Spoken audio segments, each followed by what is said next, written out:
Good morning.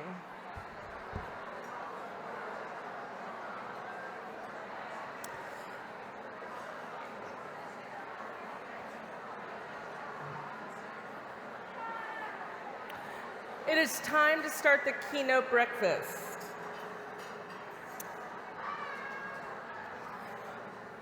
Good morning and welcome to the Keynote breakfast.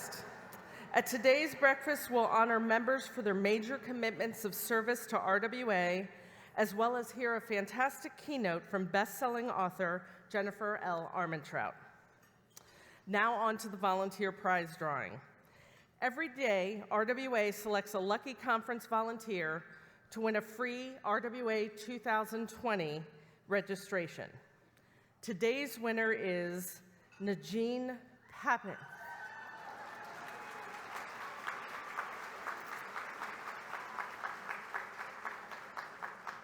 Congratulations, and I apologize for how I just pronounced your name. The staff will be in touch with you soon. At this time, I'd like to invite Pro Literacy onto the stage.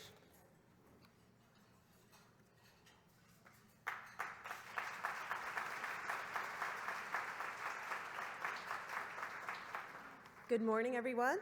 My name is Lara Pimentel. I'm the Director of Development for Pro Literacy. Thank you for this opportunity to announce this year's Chapter Challenge winners.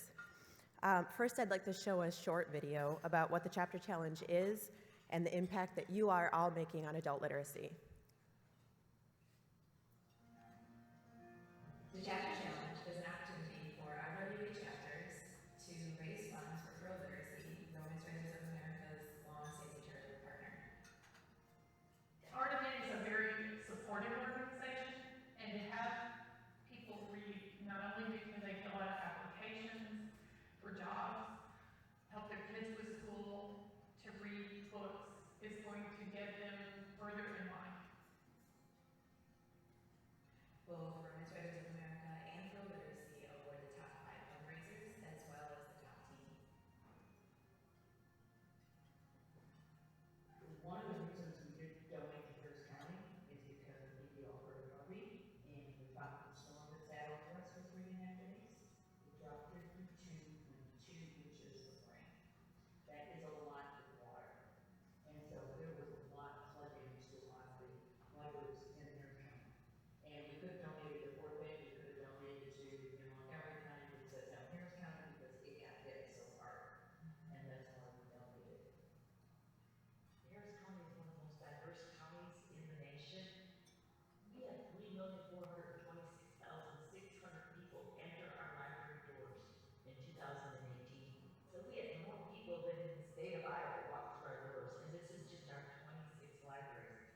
The more you can read and the more you can understand, you can make informed decisions about your life and take control. And I think that's a really big issue. It's very hard for people to make that switch to say, I can't read, I need help. But maybe we could help them from literacy and just making it possible for them to get what they need.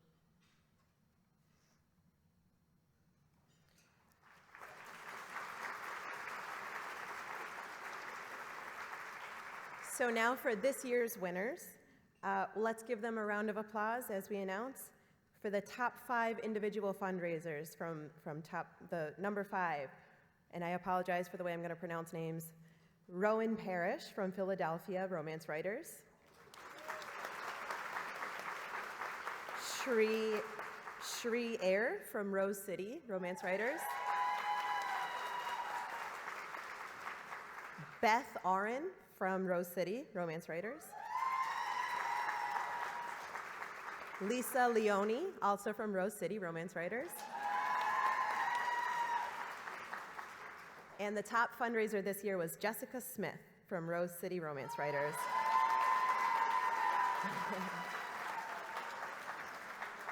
You are all winning a RWA merch pack that's valued up to $75. Now for our winning chapter, who do you think that could be? The winning chapter receives a $250 speaker award, a half-page ad in the RWR, Primary horizontal e-notes ad, opportunity to choose a local literacy program, again this year to receive a $1,000 Women's Empowerment Grant from Pro Literacy. This year's winner is Rose City Romance Writers.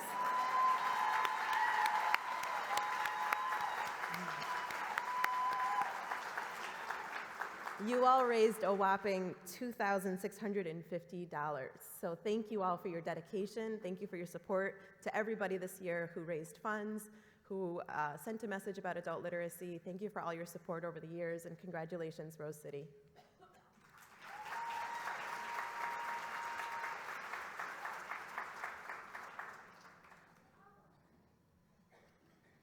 Thank you to everybody who participated in the chapter challenge, and a special thank you to this chapter. I'd like to congratulate and recognize this year's Centennial Award recipients for the publication of their 100th romance novel. Yeah.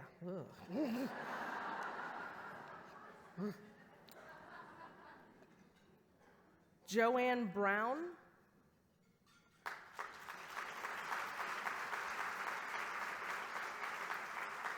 Dolores Fossen, and Joanne Ross.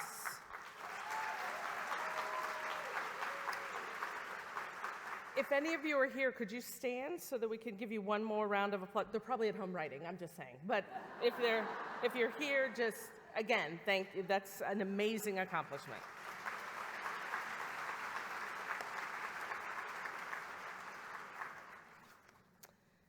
Every year, the RWA Emma Merit Service Award is presented for the accumulated body of work a member has contributed as a volunteer to RWA. The award is not only for service to individual chapters, but is intended to honor major commitments of service to RWA. Dee Davis, this year's award recipient, is a best-selling and award-winning author of more than 30 novels and novellas. She was honored with a Lifetime Achievement Award from the New York Romance Writers and has also been nominated for a Lifetime Achievement Award for Romantic Suspense from Romantic Times. In addition, she is a Hall of Fame member of the New Jersey Romance Writers, a past president of RWA, and was awarded an Odyssey Medal from the Hendrix College. It is my great honor to present the 2019 RWA Emma Merit Service Award to Dee Davis.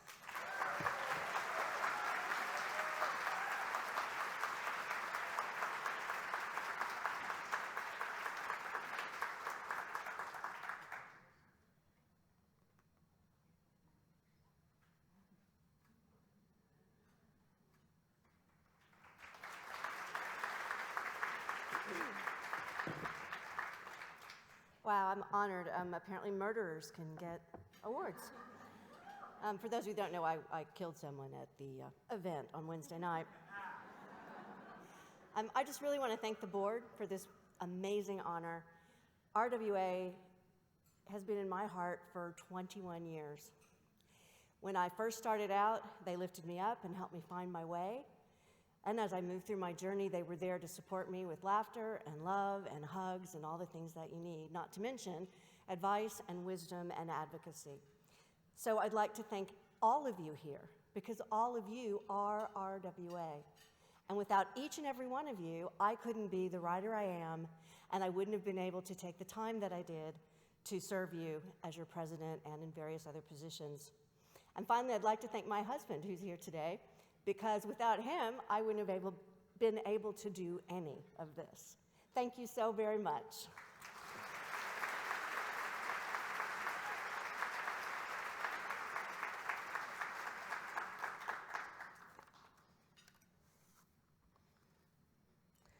This year, RWA is presenting 3 service awards to members who have made major commitments of service to this association. The first honoree is Gina Fluharty, author of gritty, sexy, paranormal romance. Gina has given her time throughout her RWA membership, most recently as chair of the awards ceremony committee. It is my honor to present the 2019 RWA Service Award to Gina.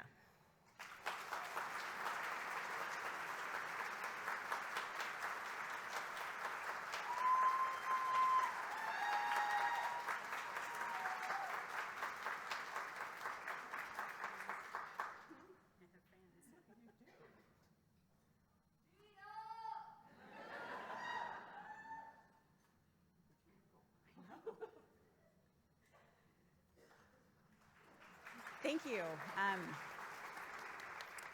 I've been a member since 2012. I've served in various capacities. My favorite capacity has been with Rose City Romance Writers. This is my 4th conference, and every time I get to come to conference, I think, oh my God, I get to see 1,200 of my best friends. So thank you for being who you are, but please know that we've got some work to do. We're not where we need to be. I think we're going to get there. I know in my heart that we're going to get there. And for those of you that can't embrace the concept that love is love is love, I want you to work on your souls, and I want you to embrace that. Because this is Romance Writers of America, and everyone deserves a happily ever after.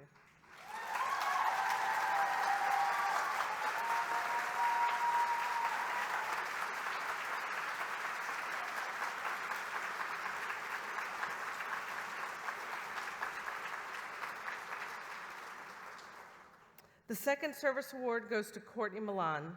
Courtney's books have received starred reviews in Publishers Weekly, Library Journal, and Booklist. She is a New York Times and USA Today bestseller and a former director of the RWA Board of Directors.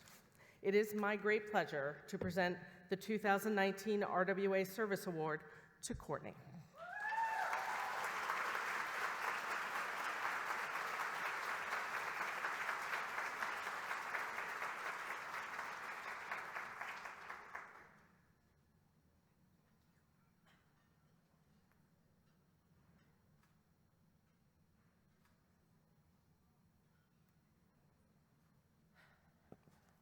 Thank you, RWA, for this honor. I don't actually think I did enough, but the one thing I tried to do on the board was I tried to notice who we were not seeing, and I hope I can make you understand in a short minute what I mean by that. I want you to look at everyone sitting at your table, probably around 10 people, and I want you to look at the 3 tables closest to yours, so that's about 40 people. That right there is at least the number of Black women who should have won a Rita if we had a contest that was fair. Now I want you to look even further. I want you to try and figure out what 40 tables looks like, because that's the number of Black women who should have finaled in the Rita. That's about half this room. And now I want you to look at all the other tables in this room and understand that if we included Latinas and Asians and Native Americans, that we would have someone of color sitting in every one of these seats with that honor of being a Rita finalist, and we don't. That is how far we are from where we could have been at this point. Now, we are on a long journey. I think we've taken 2 steps on a road filled with snakes and fire. And as with all journeys, it starts the same way, with somebody in the back seat saying, "Mom, I forgot my toothbrush." And somebody saying, "Mom, Jimmy's hitting me." And somebody saying, "No, Mom, Jimmy's the real racist." And like,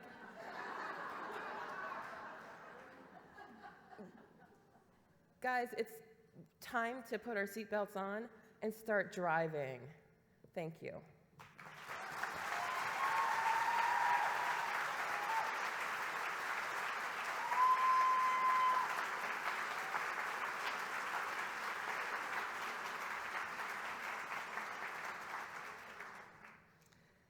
The final service award is being presented to Barbara Wallace. During her 24 years as a member, Barbara has served a variety of RWA volunteer positions, both locally and nationally. She has served on NECRA's board for 3 terms, once as vice president and twice as the chapter's PAN liaison. On a national level, she has served on the PAN steering committee before being elected to the RWA board as a director at large. She is currently the chair of the Content Advisory Committee for the Romance Writers Report. I am very pleased to present a 2019 RWA Service Award to Barbara.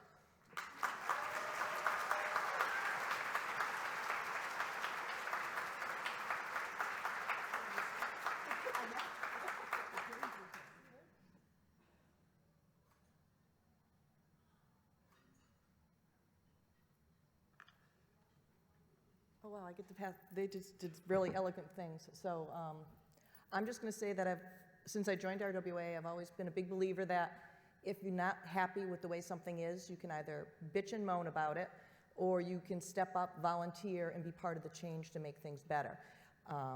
So I'm urging everyone here to do the same thing. Step up, volunteer, especially at the chapter level, because that's where the real change is going to happen with our neighbors and our friends.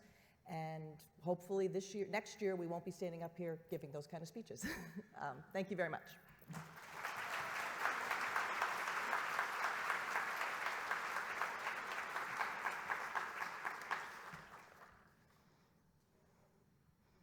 And now on to the keynote. Jennifer L. Armentrout is an award-winning and #1 New York Times bestseller and #1 international best-selling author. Jennifer writes young adult paranormal, science fiction, fantasy, and contemporary romance. She also writes adult and new adult contemporary and paranormal romance under the name J. Lynn. Please join me in welcoming Jennifer L. Armentrout.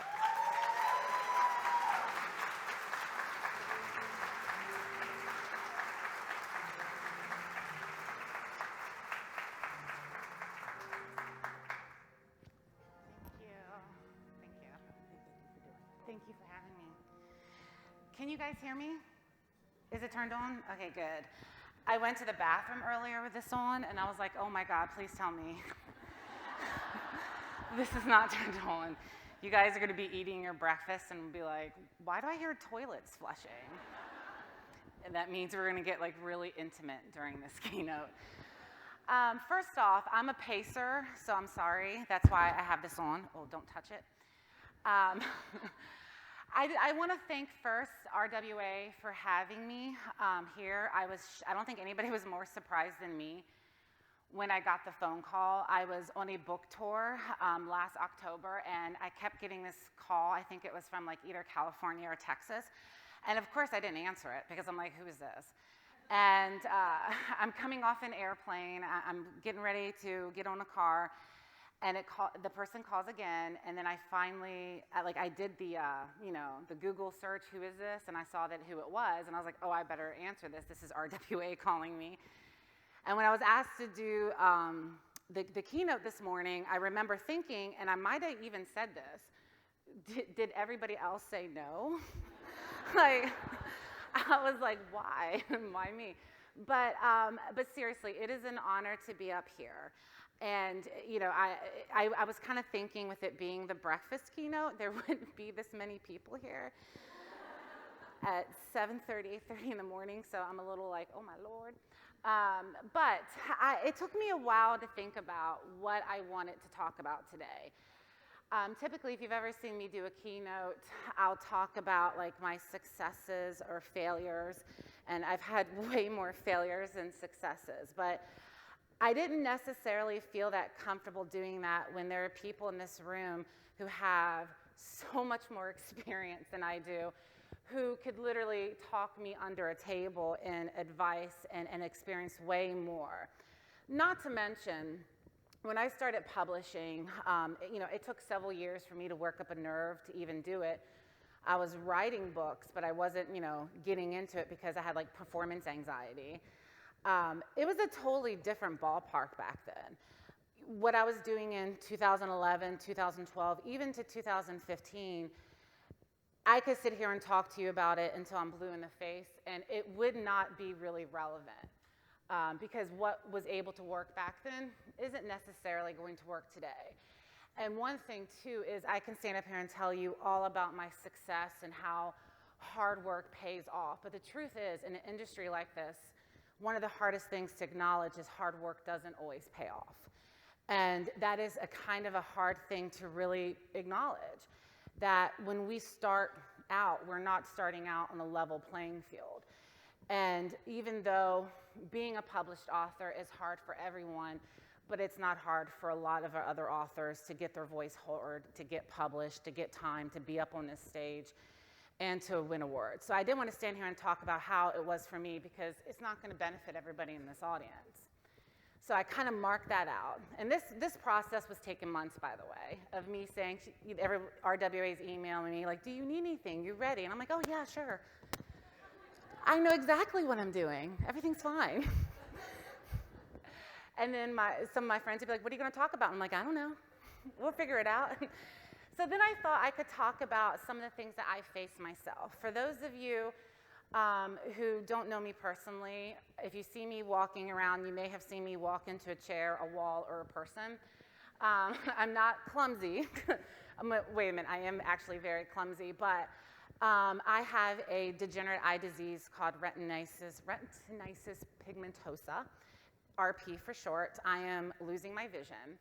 So I have no side vision, so when I look straight ahead, this bright light is all I can see right now, but it's perfect. It's going to stop me, hopefully, from falling right down the stage. I'm going to go blind. I am considered right now to be legally blind. So I thought I could talk about that and how that has affected my writing, and knowing one day, you know, vision is something that, of course, if you have it, you take it for granted. And then realizing how much that's going to shape me as a writer going forward. But there is something else that I really wanted to talk about. And it really didn't come to me until about 5 to 7 months ago. And I thought now more than ever it would be the best thing to talk about. And I do want to do the common decency of giving some people in the room a little heads up. This is going to be a little bit of a serious conversation for 8:30 in the morning. I am going to talk about depression and suicide, and if anybody in this room is uncomfortable with that, you're not going to offend me if you get up and leave, mainly because I cannot see you getting up and leaving. So you could do anything in this audience right now, and I'd be like, yay! Which is like the one thing good about going blind is you can't see looks on people's faces. Yes, so sometimes when you see me smiling at a stranger who's like looking at me like they want to murder me, that's why. But many of you in the audience probably have received an email at some point in your life, in your writing career, or maybe met a reader at an event who came up to you and said, your book helped save my life. Or you had a reader tell you, your book or books like yours got me through an abusive relationship or a bad situation. Or if you're a young adult author, or even adult, because a lot of teens do read up. You know, I was being bullied in school, but when I would read these books, I wasn't thinking about that. And even if you haven't read those emails or met a reader who has said that, I can 100% tell you that you have touched someone's life in that way and never realize it.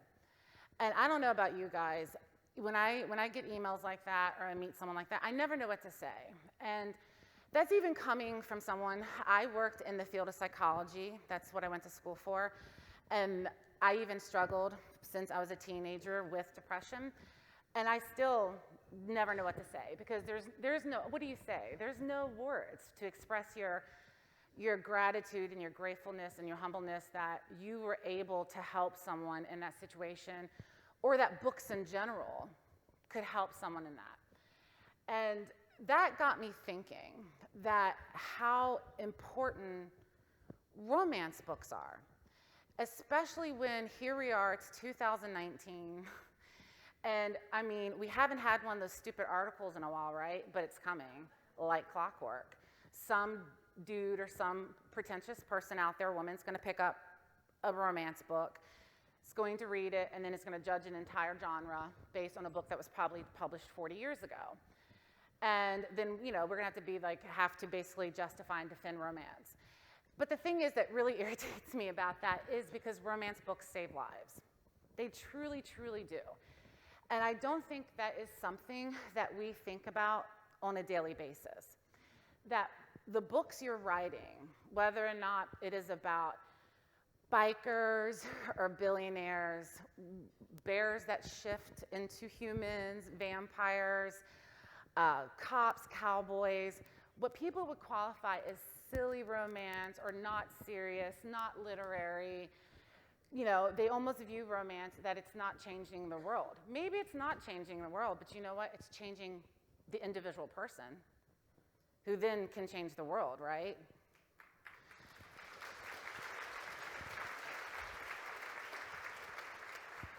I do appreciate that applause. No, but seriously though, romance books have the ability to shape someone's life. And that is why it is so important that romance books are a mirror to that person. So that anybody, no matter who they are, their age, their shape, their race, their religion, their sexuality, their gender, their mental health, their physical health, that they should be able to pick up a book, and be able to see themselves. Because so many people out there, they need to read a book that has a happily ever after in it. And I know that sometimes general public, mass media, they kind of mock happily ever afters, right? But the thing is, people need hope. They need hope. And that, I believe fully, is what romance actually provides people, is hope. That there is a happy ending. No matter what, there is a happy ending. And even if you're in a situation where you already have your own personal happy ending, it's still great to read about someone like you experiencing that. And I know that it may be hard to really believe that people, you know, that a book can save a life. I think sometimes we don't give books enough credit. But this is the part of the speech where I'm going to talk about something that's very personal. And I really, apparently, do not mess with my hair, which is really hard for me not to do. I'm going to talk about something really personal. For those who know me or follow me online, I will talk to you about anything. Like if you ask me about Game of Thrones or like Walking Dead, I will talk for 20 hours, aka bitching about certain TV shows for 20 hours. And I will share pictures of my dogs and everything like that, but I don't open up very personally just because that's who I am. So, but I felt to really drive the point home about how important romance books are and how important it is what you guys are doing and what we'll be doing is to be honest and be open. So I do hope that after this speech, people do respect that I will not be comfortable with anybody coming up and talking to me about it because that's just me, right or wrong. It takes a lot for me, and those who know me personally knows how much this takes for me to get up and talk about this. But I felt that this was the time for people to truly understand how important it is what we do and making sure that we have a mirror in our books, that we are making sure that we're not leaving anybody behind. I have struggled with depression my entire life. It's one of the reasons why I went into the field of psychology, because I didn't understand what was wrong with my brain. And that's how it felt to me, that it just didn't seem like it was wired right. Like, why was this, this wasn't normal to me. So it was one of the reasons why I had went into the field of psychology. And one of the things I realized as I was backing up, when I was thinking about what to talk about, and how important books were, is I thought about when I was 17 years old. And looking back, can't tell you why I did what I did. There was a million reasons why. But as it is with most of these situations, that is the most unfortunate thing is you can't even remember. If you're lucky enough to look back, you can't remember what that thing was, because it wasn't important. But you made that choice anyways. And I was very lucky to be standing here that it wasn't the last choice I've made. One of the things that helped me after that was books. Now, when I go to say this, I'm not saying books are a cure or a treatment, but there are some people in here who don't realize, who've been writing for a very long time. When I was 17 years old, that I read your books. And what some people don't realize is that a couple of months ago, I was going through a very rough time in my life. It was about 6 to 7 months ago. You know how we all have those moments where everything is too much, and it doesn't matter what you've achieved, doesn't matter what you do, it doesn't matter who is counting on you, you're done. And I was at that point, and you know, there was things that were happening that were outside of my control. It was very hard because I felt like that 17-year-old girl who was just dumb and did not know any better, and I felt like I had lost all that ground that I gained from that point to then. There was only one other time that it happened, and I always will thank Laura Kay for being there for me at that point. It was several years ago. It was RT in Vegas, which I feel like everybody who went to RT in Vegas fully understands why you may have had a little bit of a mental breakdown. But I was at a very bad point in my life, and it was very bad. And I'm not going to go into detail. I don't think you guys need to know like thought processes or anything like that, but there are people sitting in this room right now that are sitting here who have no idea that their books was a lifeline, a life jacket thrown to me when I was drowning. And their books didn't cure my depression. They didn't make it go away. It wasn't a magical pill in the form of a book. But what it was an escape. It was enough for me to get out of my head until I was able to get treatment, to talk to someone, or to basically center myself and be like, what are you thinking? What are you doing? These people probably will never know that their books saved my life. That if it wasn't for them 7 months ago, it wasn't for them 20 years ago, okay, more than 20 years. We won't do the exact math, that I would not be standing here. And that is why romance books are so important.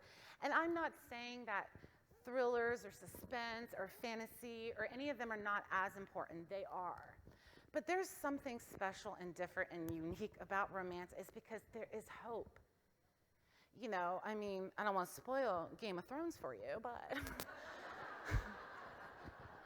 if Game of Thrones was a romance, not that we all would have been happy. I mean, I was expecting a whole ton of people to die, but you know what I'm saying? There's hope. There's hope, and it does something for you. And I'm sure there is science backing it. It has something to do with endorphins. I don't know. I'm not that smart, but it does something so important.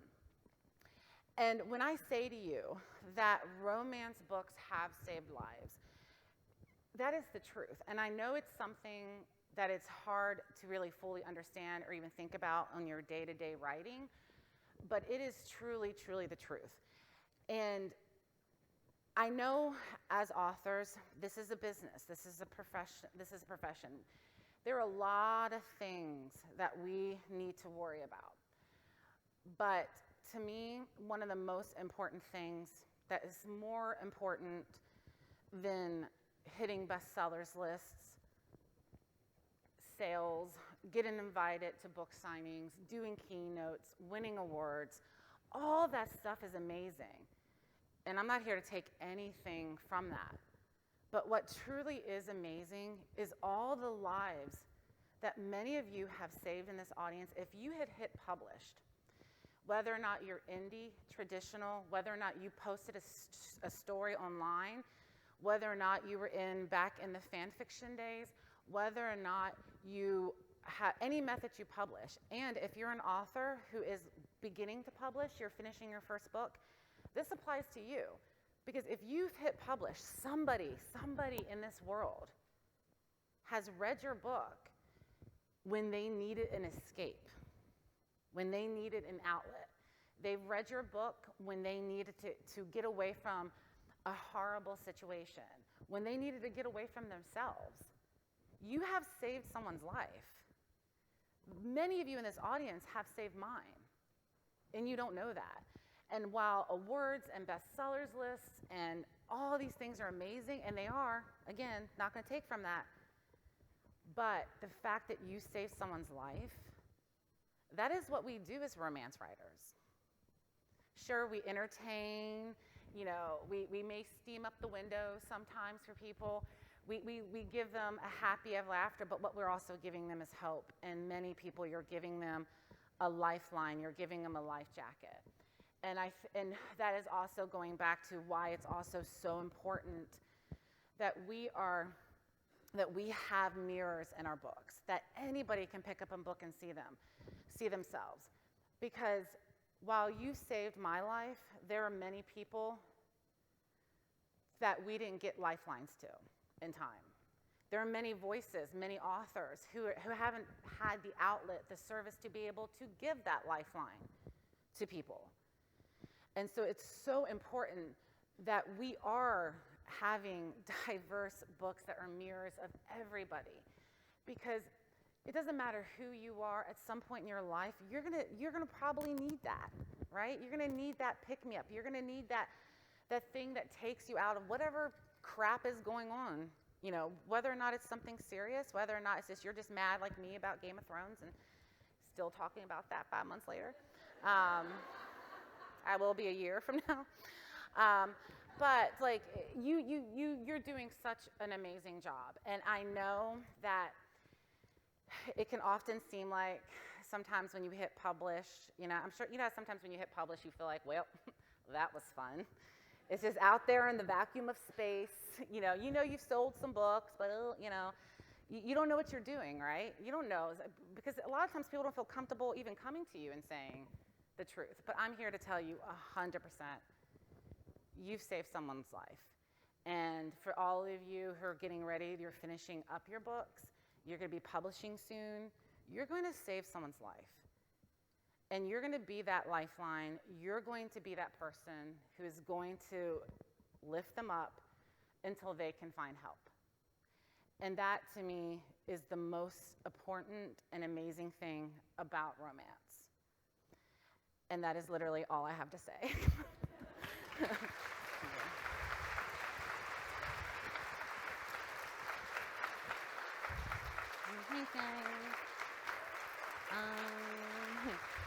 There you go.